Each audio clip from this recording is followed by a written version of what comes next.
Thanks for tuning in to the Vintage Cinema Review. On this week's episode, we're covering from 1992, Sneakers. Oh, a classic.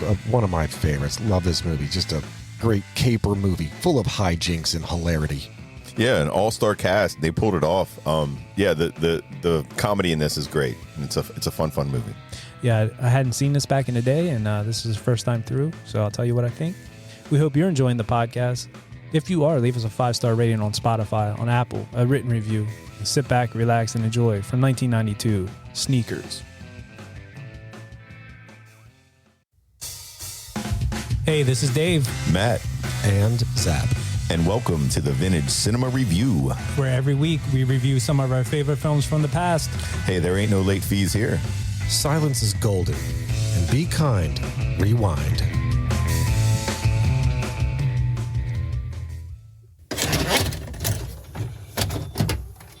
Ooh, what are you loading up there? Something's cooking in there. Yeah. It's an 80s classic, perhaps? I believe it's a 90s classic. 90s classic. Oh, yeah. 90s. Early 90s. In fact, I want to thank whichever fan put this movie on the playlist. That would be the Juice Man. Thank you, Juice Man. Yeah. This was and remains a favorite of mine. I love this movie. I'd never seen it. Sneakers. Up until now. Can't believe you've never seen that, Dave. Up until now, yeah, this is the first time. Look, I slept on Kingpin. You slept on Sneakers. I don't know how Juice Man comes from Night of the Lipas to Sneakers. I mean, it's two different categories, but Night of the both Lipas. great. Night of the Lipas came up because we did Blood Lake, and yes. that was the first movie, and it was horrible but good, and that was his excuse for Night of the Lipas. But this one, that movie was horrible yet horrible, yeah, but still good. This one, however, is fantastic. Yeah, for sure. It's like that meme with James Franco. I don't know if it's a meme or Jeff. We are same, but different. I don't know. That's from, that's from the, what movie was that with Seth Rogen? Grandma's Boy? No. I forget the name of the movie. The actor, I don't know, mailbag it. Yeah. Right. We are same, but different. I actually went on to look for this movie, and I put in Sleepers. And I'm like, oh, Brad Pitt, did they remake this? Oh, Jesus. And for a couple seconds there, I was like, oh, shit, they remade it. And I was like, oh, it's Sneakers, not Sleepers. Yeah.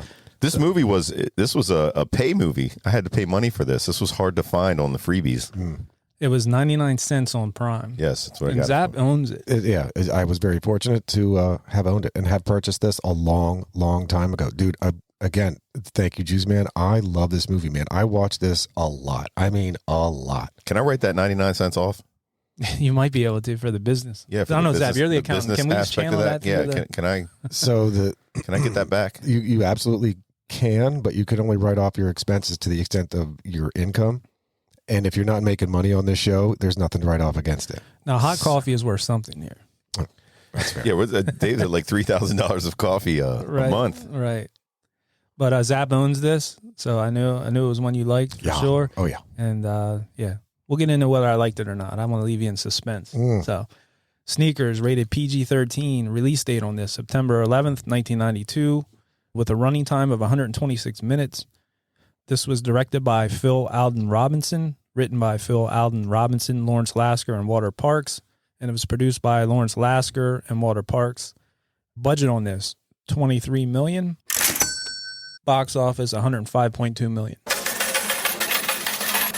Dang. Yeah, that's pretty good. Man, hell yeah. I wouldn't even thought they spent $23 million on this. 25 or 25. 23. Yeah. They had to pay for Robert Redford. He ain't cheap. Hey, yeah. Yeah, that's true. There's a lot of big names in this. Yeah. For sure. They put money out for this. Shit, yeah. Mm-hmm. I think when you get involved with the computers and all that, I don't know if they got to buy them or they rent them or I don't know. Well, there's a fun fact on the computer. Yeah. Oh, I think Zap, yeah. So this was filmed in Cali. Yeah. From October. I don't think so. Yeah, going back to Cali. From October 28th, 1991 to March 12th of 1992. So that's a pretty long in comparison to some movies that I've seen for filming. They CGI the San Francisco Bridge in there? No, I don't think so. No, there was no special effects in this. We said filmed in L.A.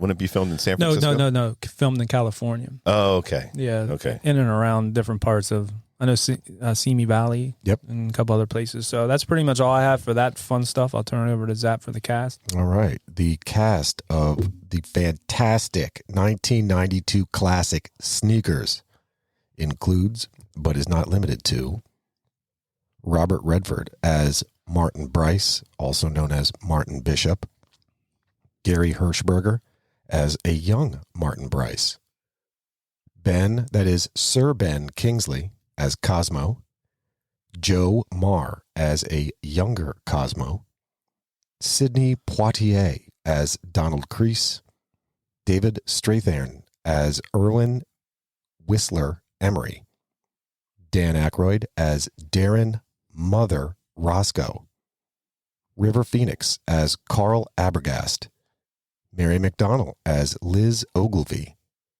Stephen Tobolowsky as Werner Brandis, Timothy Busfield as Dick Gordon, Eddie Jones as Buddy Wallace, George Hearn as Gregor Ivanovich, Donal Logue as Dr. Gunter Janik, Lee Garlington as Dr. Elena Rishkov, and James Earl Jones as NSA agent Bernard Abbott. This is CNN. Yeah. That scene at the end, right away, I was like, oh shit, I got Vader vibes. That's fair. Yeah. That's absolutely fair. He just died this year. You're right. Recently. And not recent, but this year. And Robert Redford did not. In my mind, I thought Robert Redford passed away. No. He was, even in recent years, he was in Marvel movies. Oh, really? Yeah, he was. See, He was a member of like the board of S.H.I.E.L.D. Oh shit! Yeah. See, I didn't see all the new Marvel. I've seen like Iron Man, and I watched like a few of them, but I don't like watch all of them. So. Gotcha. Yeah. Robert Redford. They were actually talking about experimenting with CGI at this time for Redford's character. Really? Because of how handsome the man is. I was gonna say, yeah, like people aren't able to stare at him too long without passing out. Yeah, just because the guy is so handsome. I get the same thing. People say that about me. They can only stare for so long. Only so much. Yeah. That's why you do podcasts. That's right. Yeah, we had to stop doing video because it was turning people on too much. I get it. People were going sterile. Women were going sterile just looking at me. They were putting us on porn sites. Yeah, we couldn't have that. But yeah, you're right on Redford. Like I was thinking that watching that, I was like, man, he's a handsome dude. Do you guys know how old he was in that? 55? 56 years old. Something like that. For sneakers. Yes. He was 56 at the time. So right now he's 88. My gosh. Yeah, and I saw, like I said, I looked it up, and then I saw a couple interviews with him. I mean, he's looking older now, obviously, but like at this time, like he was just like a handsome older man. Sure. You know what I mean? For sure. But the reason I said that is talking about that, or my mom saying something to me the other day, and I was like, you remember that movie Sneakers? And I was figuring like she's like, ooh, with Robert Redford. He's so handsome. Yeah. Yeah, Redford. And she was like, back when we were like, he was in movies back in what, the 60s? Yeah, correct. Yeah, big time. Correct. Yeah. Correct. He's like Brad Pitt before Brad Pitt. Mm-hmm. Yeah. Guess we'll turn over to Matt for a brief synopsis. Yeah, is that what we're on to next? Yeah. All right, here we go. Computer hacker Martin heads a group of specialists who test the security of various San Francisco companies. Martin is approached by two National Security Agency officers who ask him to steal a newly invented decoder. Martin and his team discover that the black box can crack any encryption code, posing a huge threat if it lands in the wrong hands. When Martin realizes the NSA men who approached him are a rogue agent, they frame him for the murder of the device's inventor. From 1992, Sneakers. Interesting. Nice. I like it. That was, I would call that a partial synopsis, but hey, thank you, the internet. I think yes, that's what I tapped. Because look, even let's say for Kingpin. So yeah, I was going to say that was too much. The polar opposite. You got the whole goddamn movie in that synopsis, right? In Kingpin synopsis. On one note on the cast. Well, I guess no, they're right. Like they're talking about the encoder, the black box. Sure. But yeah, they don't put too much. Yeah, you're right. Kingpin was pretty much the whole movie. Yep. But yeah, continue. Thank you. Before we jump into the plot details. So back on the topic of the cast, when we were talking about the greatness or the magnetism of Robert Redford. Yeah. They landed him first.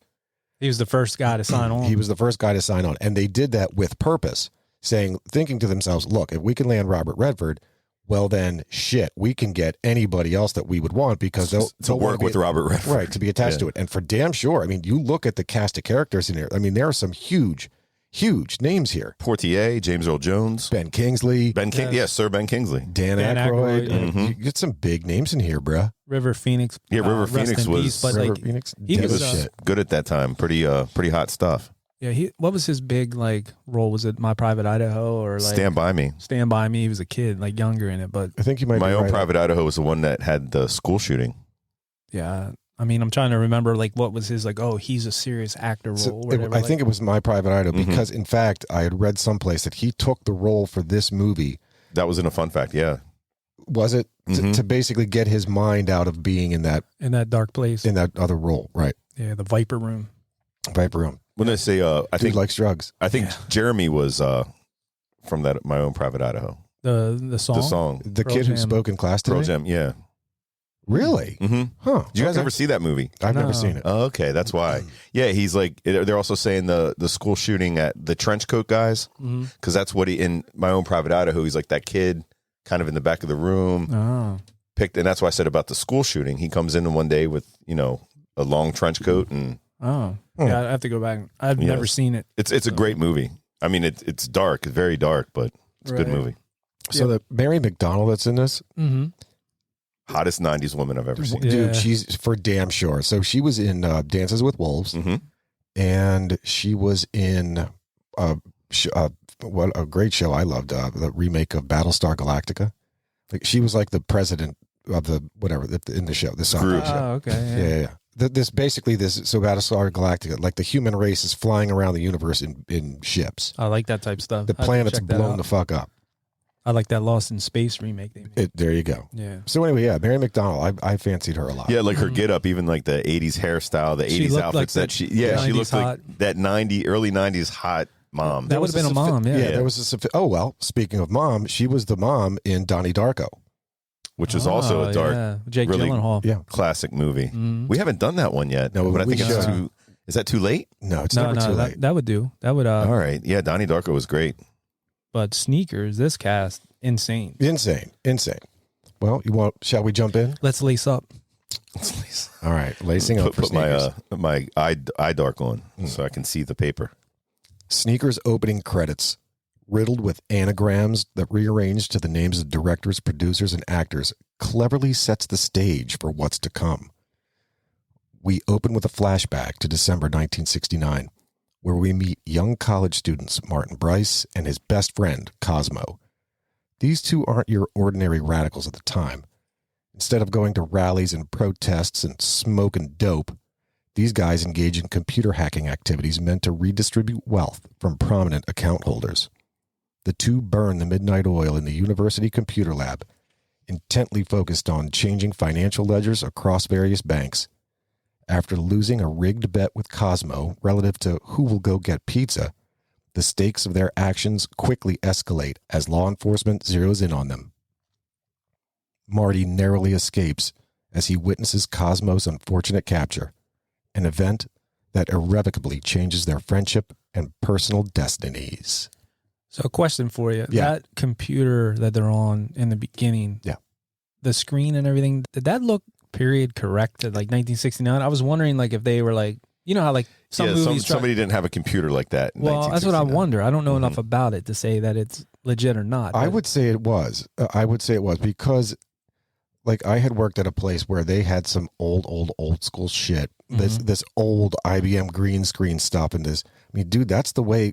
I'm pretty sure that's the way it was, bro. Yeah, but that screen looked Seemed to a be little a lot bigger. Well, It should have been bigger in the 60s. I looked modern for 1969. I should Right. say. I was just wondering. I know they had the Like that. I see what you're saying. Like that might have been right for like 1980. right, Was it right. right for 1969? Or maybe they were like high-end hackers that they had built this stuff by themselves. Yeah, they didn't say maybe what- that was something that they came up with. what school it was or anything. So that's what I was wondering too. Was it MIT? Was it like some kind of It was a made-up university. made up university? Yeah, they didn't do very well on the winter scene and the outside of that thing. That was pretty terrible. And those real to real things, like that's what I mean. Basically, the computers would run on. It Correct. was like is it like a film in there or like a Yeah, it's like tape. It just moves back and magnetic forth. tape. Yep. Okay, I It's gotcha. just like a cassette tape or or a VHS tape. right?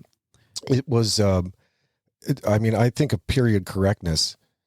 In 69, was there enough financial records? Was there connectivity that Online like they that. Yeah, were people able to connect like that back then? Yeah.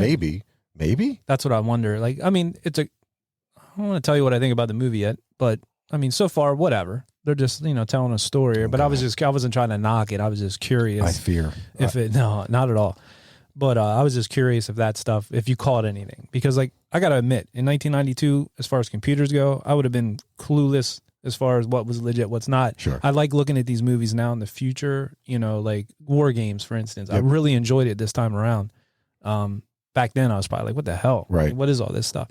But, yeah, I thought that. And also, I don't know if you guys remember a band, Color Me Bad. Sure. Mm-hmm. So I want to sex you up. Yeah. So there was a guy in that band, and this Cosmo, the guy that got to play, looked just like one of the dudes from Color Me Bad. I got to pull up the picture then. I can the see one that looks like George Michael, but not really. No, that was like the good-looking guy. The guy that wore the glasses. Yeah, he was like, Color Me Bad had the lead singer with the mustache. Then they had the guy with the weird long hair. They had a Kenny G looking kind of guy. Yeah, the Kenny G. This guy looked just like him.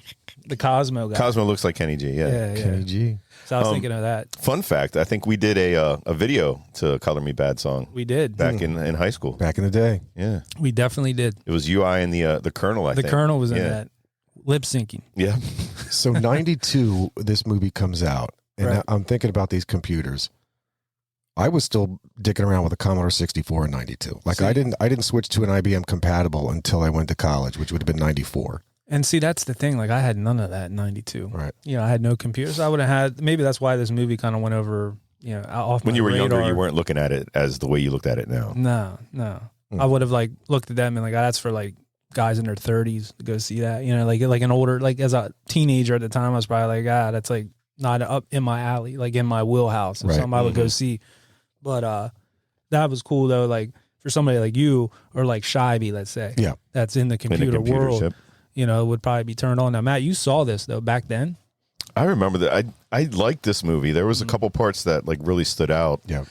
Yeah, I just remember there are actually some one-liners from this movie also. Yeah. Yeah, there was a lot of that. But this is one that they used to play on TV quite often. Yep. Yeah. Never caught it. That's No, so see, that's weird. crazy. There's definitely a couple of one-liners that I still to this day use from this movie. A couple lines. Yeah, it's pretty good ones. Let us now fast forward to the early 90s, where Martin Bryce is now living under the alias Martin Bishop and operating a successful security consulting firm. He's put together an eclectic crew of experts, each with a unique skill set reflecting the ingenuity of the era's growing tech landscape. The team consists of Erwin Emery, known affectionately as Whistler, who's a blind mechanic with extraordinary auditory abilities. Darren Roscoe, known affectionately as Mother, a characteristically paranoid, conspiracy theory-minded technician.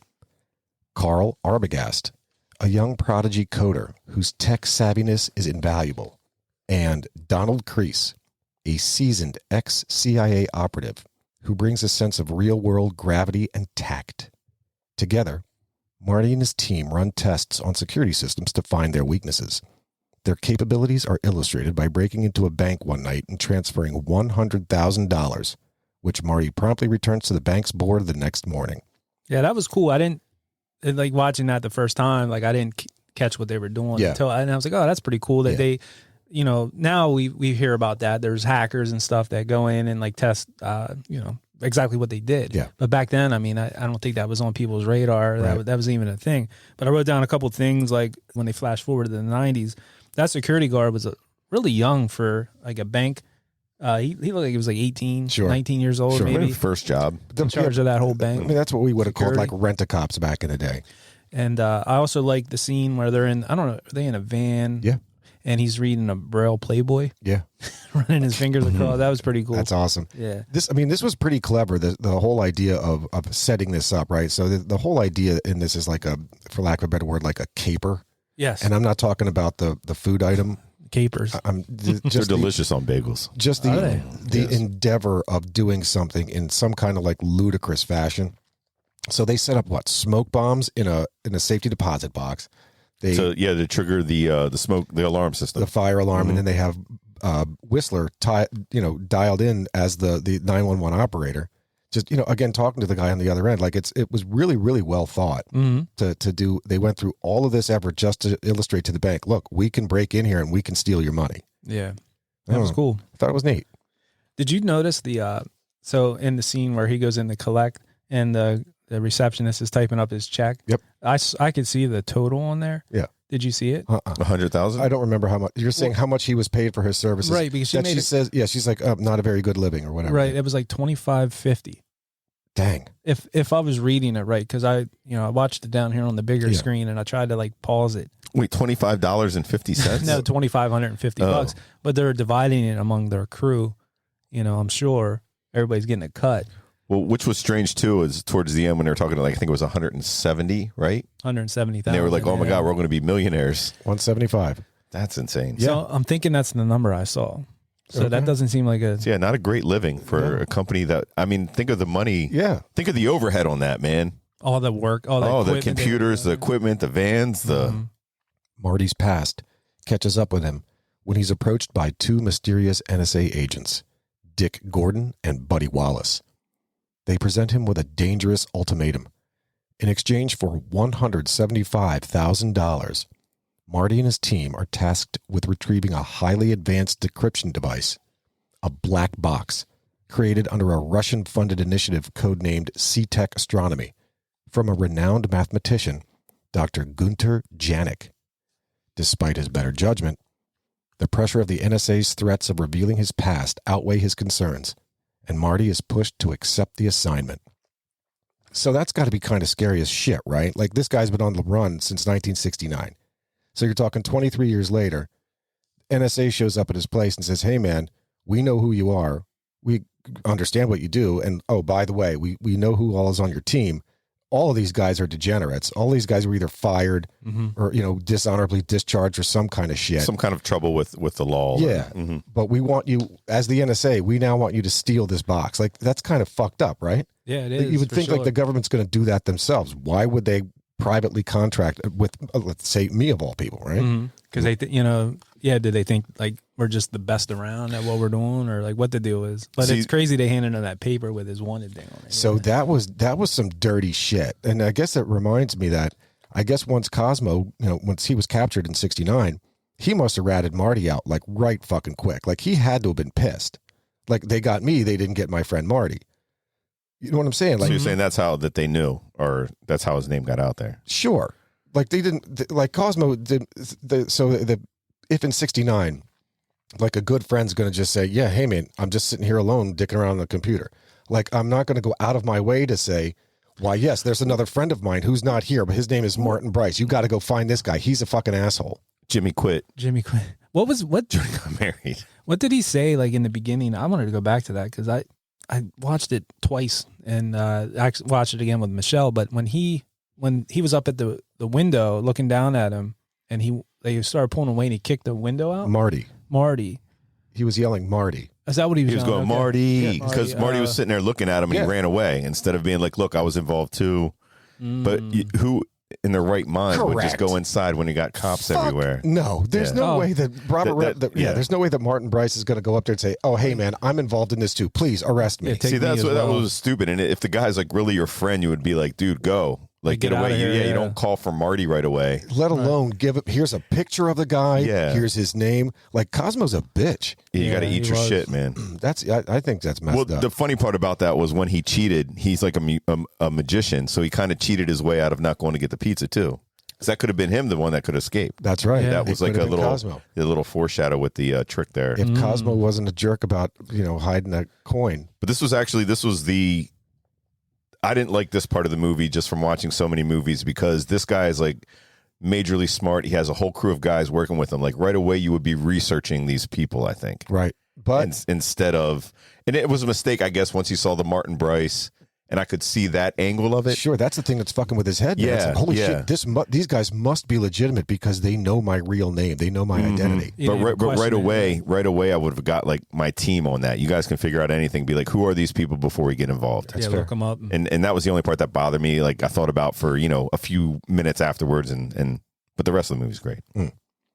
Marty enlists the help of his old girlfriend, Liz Ogilvy. The two attend a swanky conference where Dr. Janik is the main attraction, and mathematics and cryptography is all the rage. At a light reception afterwards, Marty and Liz run into an old associate within the Russian consulate, Gregor Ivanovich, who invites them to an exclusive forthcoming performance by the Kiev String Quartet. With Dr. Janik still in his crosshairs, Marty and his team make their move to surveil Janik's office and locate that black box. During the team's surveillance, an impromptu visit by Dr. Janik's assistant, Dr. Rishkov, reveals not only the two's torrid love affair, but also the location of the black box. With the help of his cohorts, Marty cleverly makes his way into Janik's building and the office therein. After an unexpected run-in with Dr. Rishkov in Janik's office, Marty secures the black box and makes his way out. Again, another caper, right? Yeah, I know. I like those scenes in movies too, like where you're at a soiree, like a big party like that, like a fancy house. Like I don't ever go to anything like that. Right. You know what I mean? Like I'm never in a big like Wayne Manor, you know what I mean? Where like everybody's in suits and that tuxedos. That party reminded me a lot of that. Yeah. Zap saying that black box, like you're going like dun, dun, dun, meow, dun, dun, dun, dun, dun, dun, dun, ow. What's that?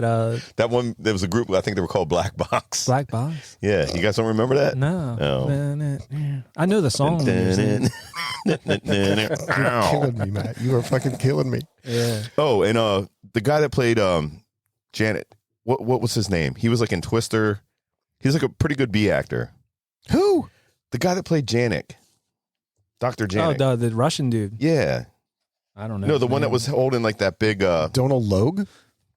Is that who it was? Donald Logue? That's the guy who played Dr. Janik. The long hair, the smart guy that made the us. smart guy. Yes. That guy. He was like in Twister. He was in like a bunch of movies. He had a show on, we used to watch, it was on like Fox. It was a comedy. Yeah. He was the dad, like it was like an Irish family. Maybe. And the daughter was like in Catholic school. It was like a good show. I wanted to look that up. So what's his name? Donald Logue. Logue. Okay. I will definitely look that up because I'm glad you said that. This was his first main role. Yeah. And it wasn't a big role or anything, but I was like, oh, that dude. And yeah. Yeah, but back to what I was saying about those. I like those parties like that in movies where you're going in trying to like gather intel. And where are these conferences? Like, where are these things at where there's just some crazy smart dude that's up on stage that's talking about numbers so big that you just can't even imagine. Like, you don't even know. Yeah, you don't even know.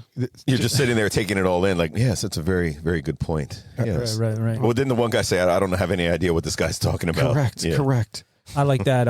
And with computers and stuff, like you would think with mathematicians, like just put it in a calculator, a computer. It makes me think of that Ali G, where he's with mathematicians, and he's talking about supercomputers, like can they solve all these different, equations? He's giving them numbers. He's like, what if I took 9 times 10, 10, 10? The guy's like, yes. He's like, I'm not done yet. 10, 10, 10, 10, 10, 10. He's like, yes, I can solve it. But yeah, these mathematicians and stuff, like, yeah, exactly. Where is this at? And you go to a thing, and where does this happen? Yeah. The determining where the black box is was pretty clever. That is to say, so here are these guys rewatching this tape, like they've surveilled, and they've got Mother there with the microphone, listening to what's going on.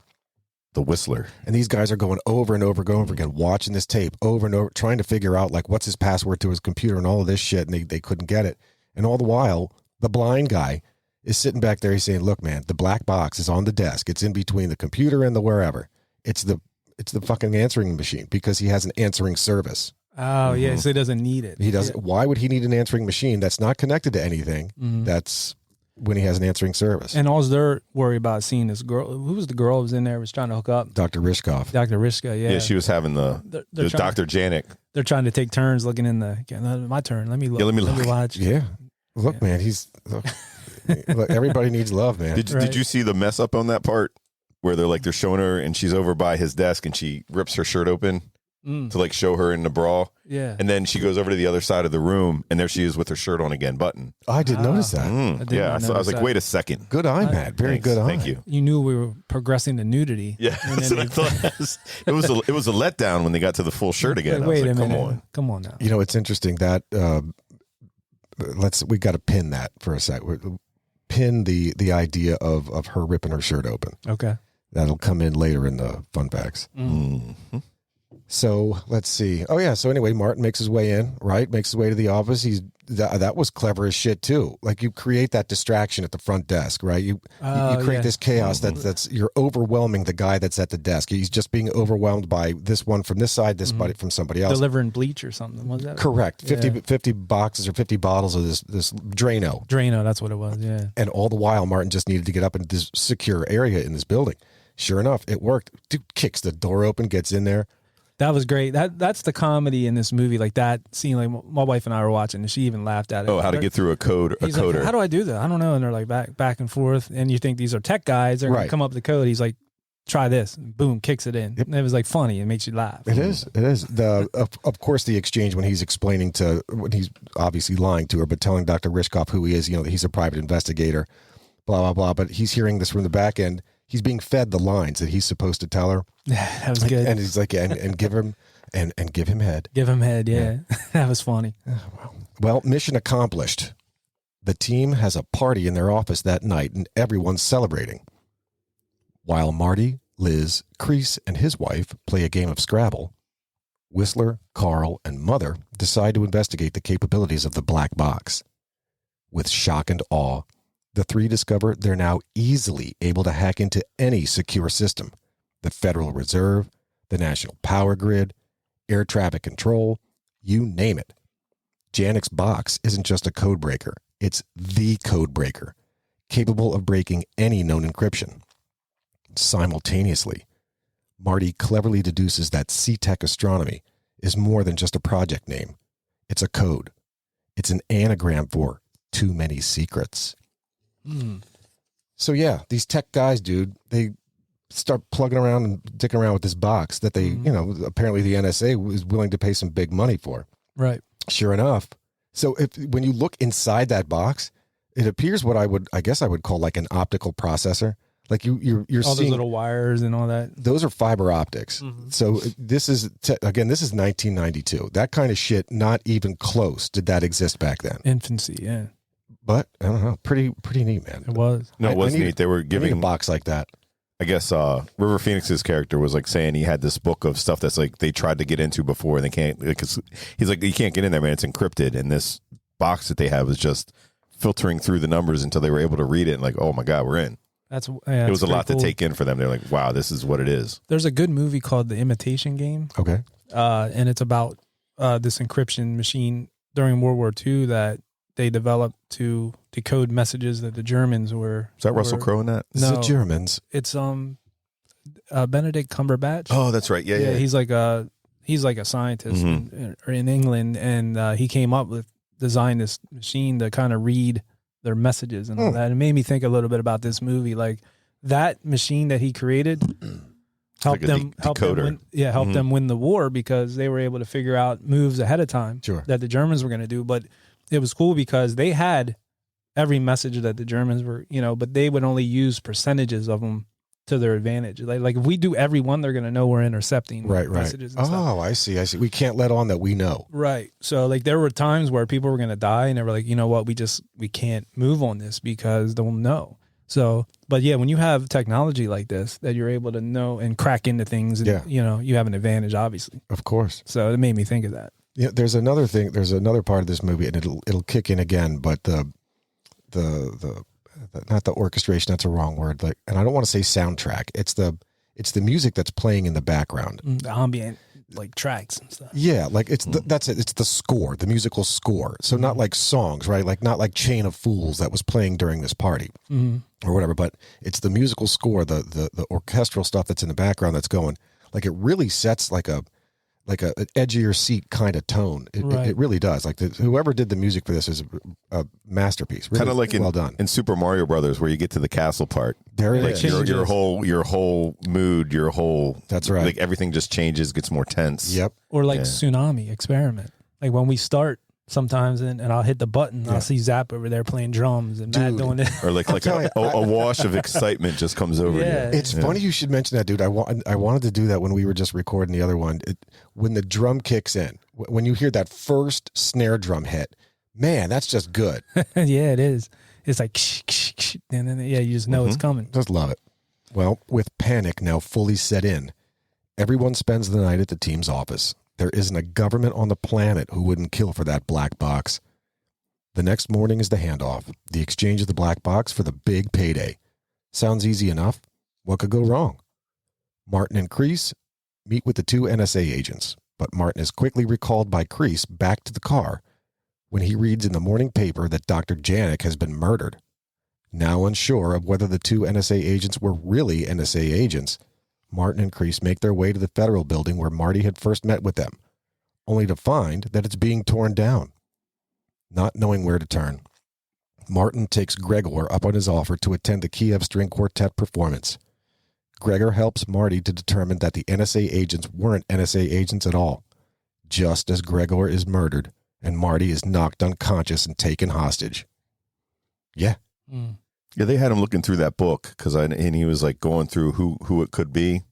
Yeah. Like these spies or whoever was interested in getting that box. Yeah. That was a neat book to have, and it wasn't a book of all of the United States agents. It was only a book of those that the Russians thought they could turn. I think they said the one guy was like divorced 3 times, alcoholic, and these people that probably have trouble with money. That's still a thing with the government. They still go through, Oh my like God, yeah, dude, it's rigorous. Yeah, the federal background investigation is fucking rigorous. And I think you could ask are we able to talk about Sure.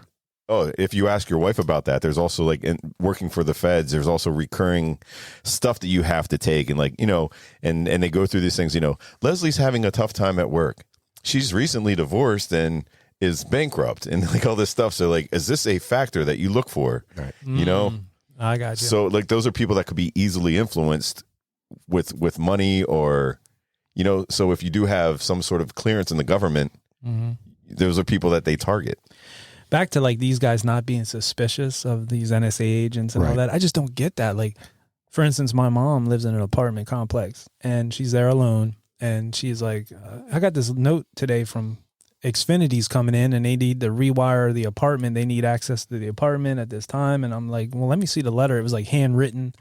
And I'm like, Mom, you might want to call the apartment office. This doesn't seem legit to me. Right. Maybe they're just trying to get in. She's like, well, no, everybody got them in the whole apartment complex. I'm like, yeah, but I'm just skeptical. That was back to the point I was at earlier. I don't understand with all the technology these guys have before they even got involved. But then what Zap said about him, they knew his name. Correct. They knew who he was. So he's like, shit, these guys are legit. It makes it sound. They have to be legit. They know my real name. And then when you strike that kind of fear in somebody, it's all about getting it done, getting it over with. Yeah. Because you want to be, I want to be safe again. And and it turns into this. And let's not forget the very nature, the underlying purpose of this is to be very clandestine, very secret.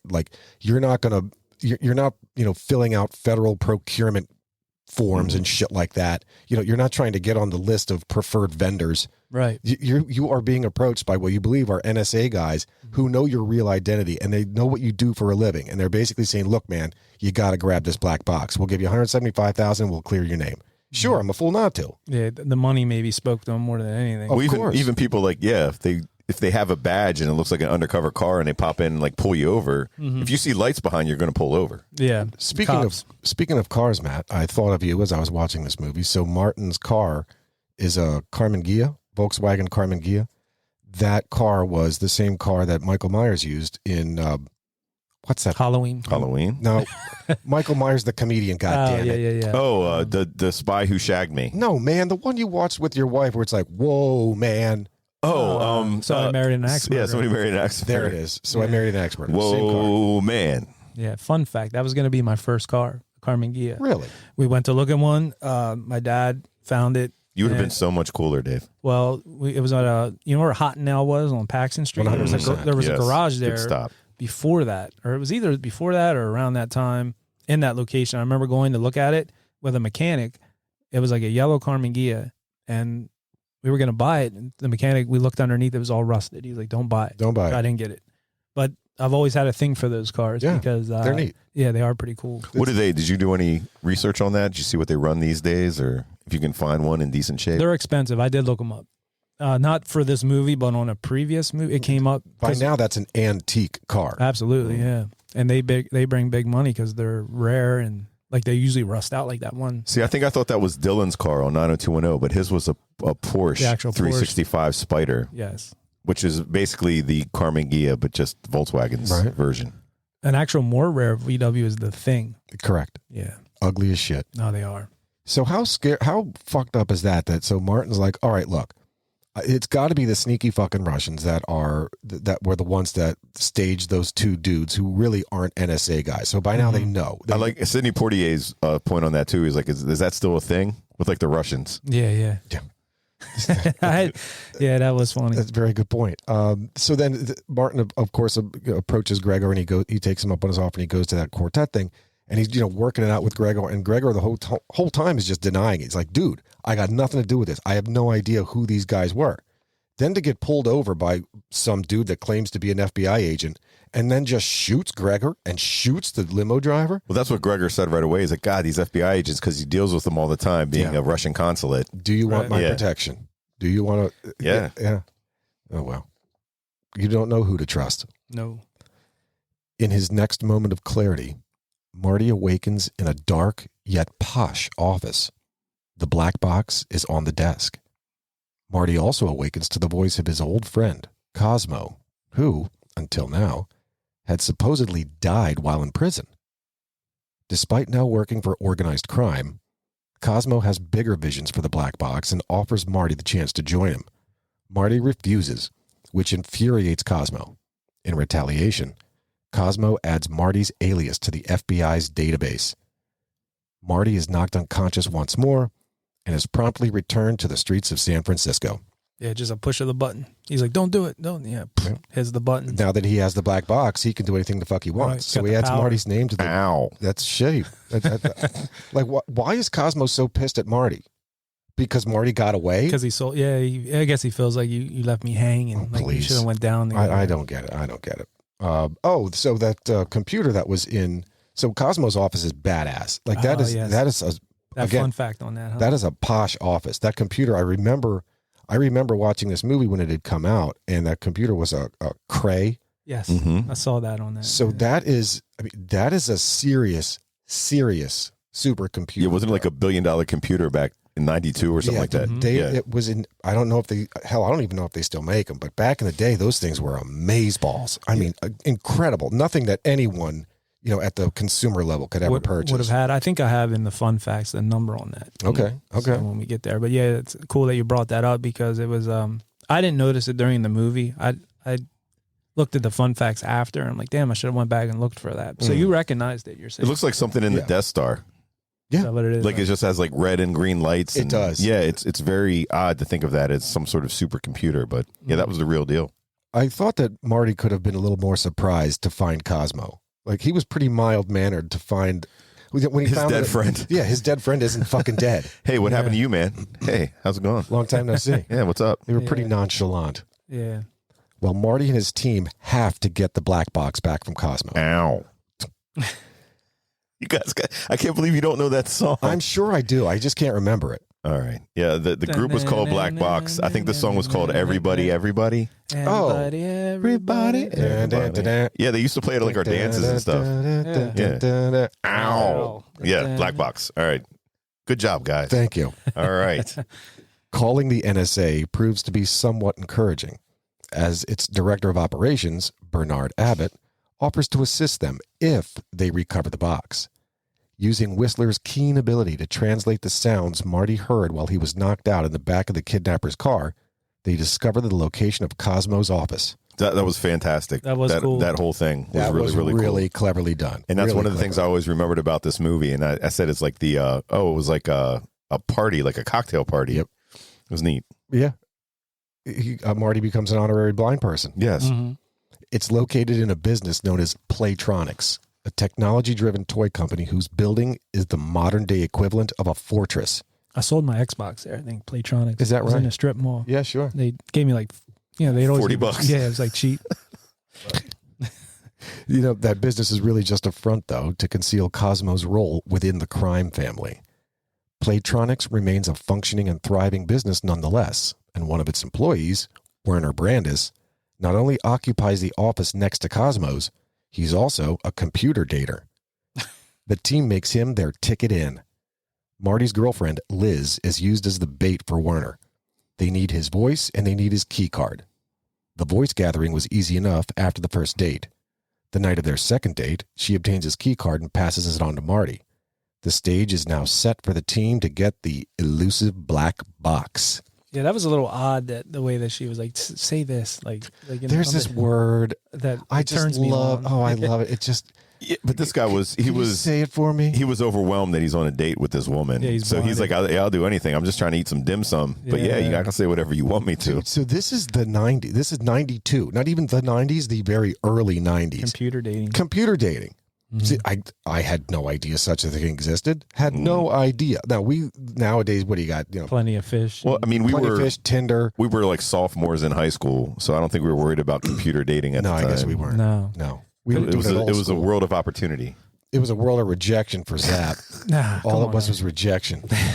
Come on now. Remember, Zap, we used to sit on your porch and be like, man, I ain't got no car because I ain't got no job because I ain't got no money. Got no girl because I got no job with a car. Yeah. Sad times. It was, sad look, times. Everything's just, it was one thing led to the other. It was A caused B, caused C, caused D. And it all started with not having a girlfriend. There was no motivation. Yeah. There's no motivation. But if I knew about this computer dating in 92, would have been on it. I mean, so again, part of this caper, I don't know, man, maybe that's what I like about this movie. There's just so many clever aspects to it to get these. It's almost like that. We mentioned it before. It's it's the like the mousetrap game, right? Where it's this elaborate machine just to do a simple task. Yeah, right? well, there's a name for it. There is Rubik's Cube. Close. Rube Goldberg. Rube Goldberg. Thank you, Matt. I was going to say it's something. It's a Jewish name, and it's Goldberg. Rube Goldberg. Rube Goldberg. There was this movie was very well thought out for the time. For sure. You know what I mean? A lot of times, I mean, there's been some great movies over the years, but this movie seemed to be a little ahead of its time on it, how elaborate it was with this. So that was a Japanese restaurant, right? They went to Dim sum. Dim sum. Yeah. I never heard of like dim sum. That's one of those things that now is kind of hip. Sure. And you hear people talking about it, but I don't know if that was on my radar. It's like meatballs. There's like meatball shops that pop up. You're like, it's just a meatball. Dude, I loved hearing the Japanese band singing Leroy Brown. That was fantastic. That was good, yeah. It's awesome. There's like karaoke there. Exactly. Yeah. The ancient Japanese art of karaoke. But a fun side fact on that Rube Goldberg, that's what it's called. Yeah. There's like a TikTok or something that was going around with the NASA. I guess they had like a team building event, so they had to do this like Rube Goldberg, like they all were working in different parts. All this to crack an egg or something. But none of it worked. Like they kept on having to like push stuff, and it was all like stopping in the middle. Yeah, the whole thing was just like it was a disaster, and they were like, "This is NASA today," and I was like, "Man, that's funny. That's scary." Yeah. It's funny because it's true. Yeah. While Martin and his team slowly but surely fulfill their mission at Playtronics, Werner accidentally discovers that Liz isn't exactly who she says she is. In fact, he believes she's a spy trying to infiltrate his work he's been doing at Playtronics.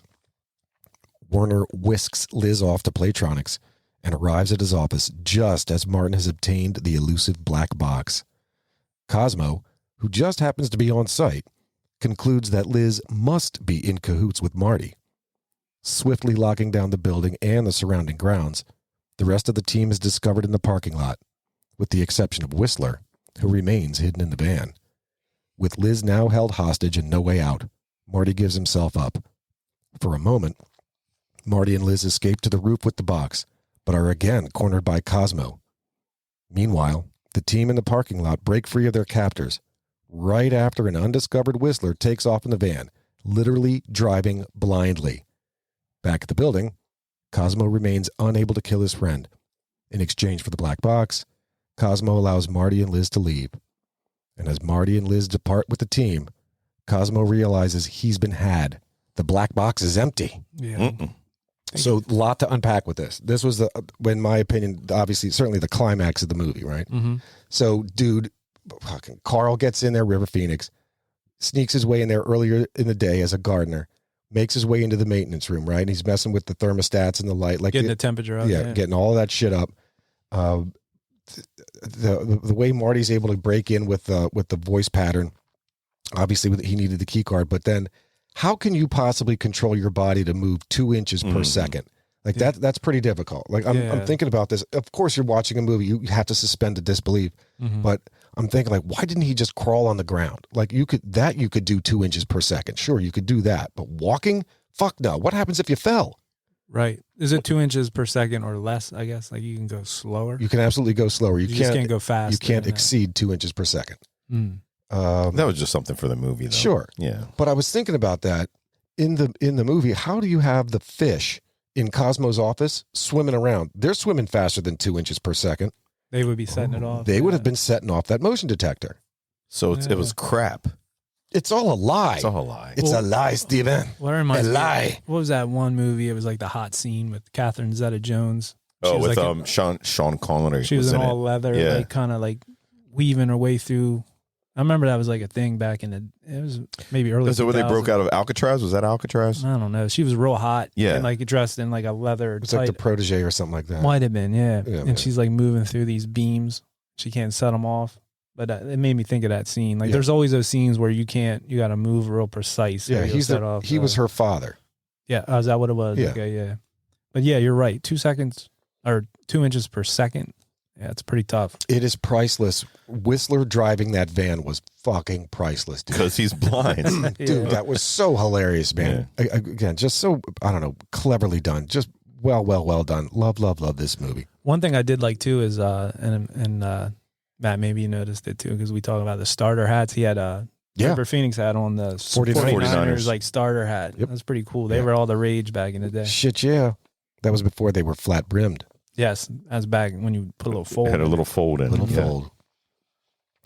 Martin and team return to their office, and NSA Director of Operations Bernard Abbott and his team are there waiting for them. As it turns out, Martin and his team have deduced that the box can't be used for spying on other countries, so the box could only be used for spying on Americans. With that as their bargaining chip, the team does some creative horse trading with the group from the NSA. Martin gets his identity back, cleared of all charges. Kreese gets a myriad of first-class flight tickets for a long overdue vacation with his wife. Mother gets a Winnebago. Carl gets the phone number of a fit young NSA agent. And Whistler receives the promise of the NSA's best efforts to achieve peace on Earth. With all of that now out of the way, Marty relinquishes the black box to Abbott, alerting him that it doesn't actually work.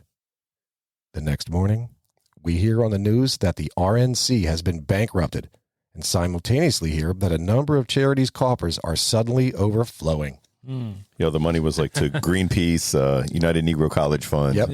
Yep. And the Republican National National Committee. National Committee has been bankrupted. So Director Abbott, that's where we see, James Earl Jones. Yeah.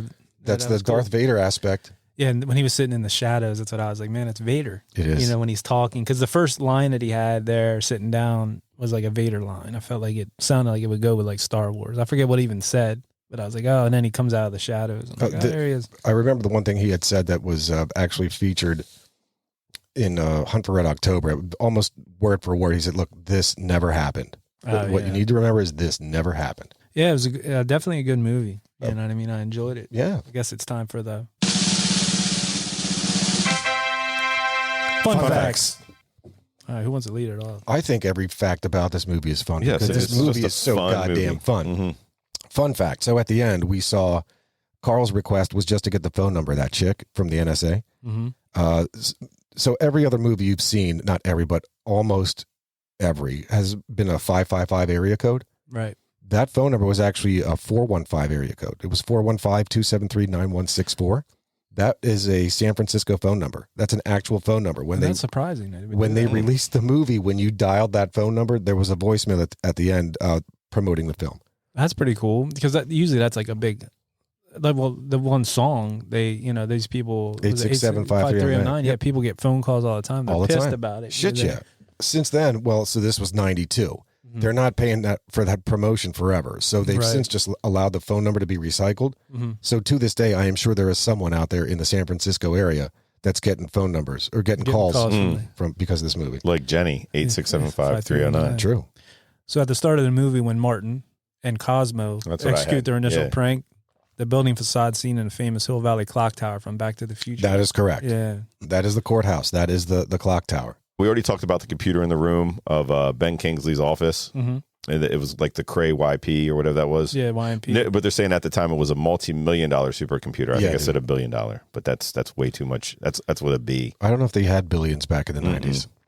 Fun fact, Liz, who was played by Mary, what's her name? Quite contrary. Mary Frances Steenburgen. No. Oh. Well, the name, she was played by Mary McDonnell. Could have been, in fact, Mary Steenburgen. Oh, wow. That's correct. Coulda, shoulda. Yeah. I'm glad they went with the Mary McDonnell. Not associated with Michael McDonald. Not at all. No, Dan Aykroyd also wears a T-shirt, and it has the name, I think, Alika's Attic. Correct. And that was a band that River Phoenix was performing in. Indeed. Oh, really? Yeah. So throughout this whole movie, Dan Aykroyd wears a number of obscure T-shirts of obscure bands. Another one, I think, was some band that from up in Canada that he was a fan of. The Tragically Hip. Yes, correct. Tragically Hip. There you go. Yes, I had that in here as a fun fact. So a couple things in here. Redford's jacket in this film is the same as he wore in The Natural. I've never seen The Natural. Yeah, the baseball. It was like that. I think it was that Letterman type jacket he was wearing. Oh. And then the Dan Aykroyd promotes the band Tragically Hip. There you go. And even had him on guest on Saturday Night Live in 1975. Nice. Yeah, this project was first given a G rating. Did you know that it was thought of as a kid's movie? Oh, did you have that one, Zap? Well, so that's why earlier I had said, pin that thing about her ripping her shirt open and you see her boobs in her bra. Indeed, they actually had to, on purpose, add some, some snarky about the head also. About the giving head some and flair to this, because otherwise the movie, as written, as they had initially done it, was going to be rated G, and they don't. Anyone sees a G-rated movie, they immediately think it must be a kid's Disney. movie. Yeah, it's a Disney movie. So they had to add profanity, like on purpose. They had to add bad words, and they had to add that the boob scene, or at least the flashing scene. It wasn't boobs per se; it's boobs in a bra. They kind of like adulted up a little bit. Correct. They had to adult it up, which was amazing to hear. It was a PG-13 rating. I thought it was just I thought it was PG. Yeah. How to get 13 on that? I don't know. Ask Dave. He read that shit. Crazy. I blame Dave. So the access code entered at the movie start ends in 1138. It's likely referencing George Lucas's first film, THX 1138. They did a lot of that in this movie. I think there was a lot of stuff with the computer, with the coding. They were able to relate it. There's also 3 Days of the Condor was a movie in 1975 that Robert Redford starred in.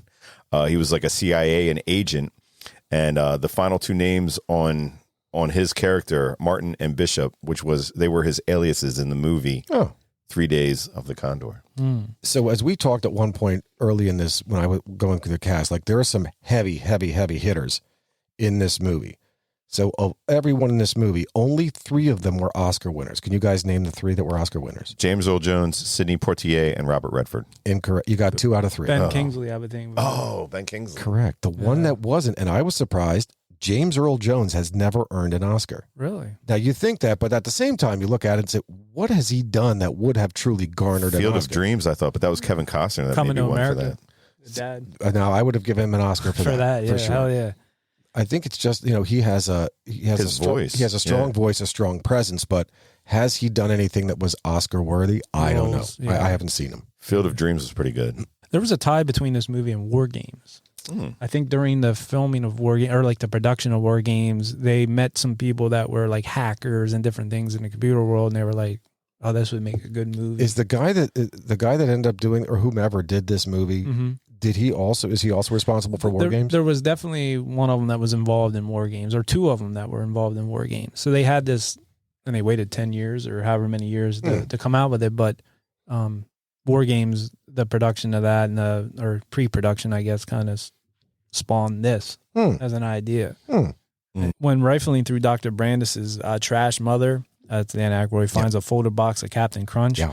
In the 1970s, these boxes contained a whistle that phone phreaker, John Draper, a.k.a. Captain Crunch, discovered could be used to make prank phone calls. Yeah. Practice known as phone phreaking. Yeah, that's a thing.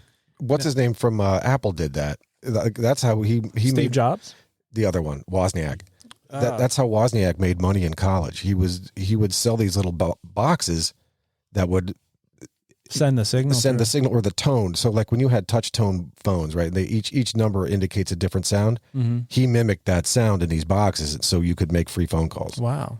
Phone phreaking. Phone phreaking, yeah. Phone phreaking with a I thought that's when you called it as 1-900 numbers. Yeah. I thought it was like we did in the 90s when we danced. that's like, oh, man, he's freaking. Oh, man, that's a Diddy party. Yeah. They don't have lots of baby oil. They don't have cool dances like that anymore. Like back in the, like the Pee Wee, do the Pee Wee Herman. Remember that? The tequila. Yeah. So you guys want to get to the rating? Late fee, return or burn. I guess that since it's yours, you might as well leave it on. So it wasn't mine. This was a fan pick. Right, but didn't you pick it off the list? We together sat and said, "What are we going to do?" And we ran through a couple. And when you had mentioned that this was on the list, I said, "Ooh, let's do that. Let's do that." I thought for sure it was yours. Like I thought it's fine, bro. Threw it out there, but anyway. So do you want to start? I think Zap was like, "I love sneakers." He's like, "I love it." Yeah, he's like, "Dude, that's one of my movies," and I think that's where it came from. I'm obviously joking, dude. I'll own it. I'll own this 100%. I love this movie. Love it. Love it. Love it. I would late fee the shit out of this movie. Late fee, nice. I've watched it countless times, and I will watch it countless times again. What do you got, man? No, again, like I don't know. I have like with this the return. Like I would always I like watching it 1 or 2 times. I'm hard with like the money thing. I wouldn't take the late fee, but it's a great movie. I would. Yeah. I agree. Times are tough, man. Yeah, actually, times was tough in the 90s and 80s, man. I actually did kind of watch it twice in a way. Like I said, I had rented it, and you get a 48-hour window. I started it because it's a longer movie, over 2 hours. Yeah, it's 2 hours long. So I had started it and figured I'm going to finish it, and then I started it over again with my wife and watched it, which was probably good because I caught a couple things that I missed. Definitely not burning it. I'd probably watch it and return it. Now back then, it's kind of hard for me to judge it because back then I don't think I would have enjoyed this movie because it would have been over my head on a lot of the tech side of things. I would have been like, I don't get it. I'm lost here. What's going on? Watching it now, I have a better understanding of computers and hacking and how all this shit would work. So, but I definitely enjoyed it. It was one that I had never seen, so I'm glad that I got to see it. I appreciate Juice putting it on there and good job, recommending Juice. it. So, yeah, guys, got anything else? I got nothing else. Yeah. I'm glad. Thank you, Juice, again for putting this on the list. I was, again, very happy to do it. Yeah, I enjoyed it. Fun movie. Yeah, so we'll be back next week with a true crime, and then after that, another vintage cinema review. Maybe Platoon. I don't know. We threw a couple out there. Yeah. We're still looking at the list. Might have a special guest maybe at some point for that one. To say, call him up. Yeah, so He's getting dementia like me. get him in here while we can, right? You know what I mean? But I guess that's it for now. So we'll catch you where? On the flip side. If we don't see you sooner, we'll see you later. Peace. Thanks for listening to The Vintage Cinema Review in the Old Dirty Basement. If you dig our theme music like we do, check out the Tsunami Experiment. Find them on Facebook. Their music is streaming on Spotify and Apple, and where great music is available. You can find us at Old Dirty Basement on Facebook and Instagram, and at Old Dirty Basement Podcast on TikTok. Peace. We Audi 5000.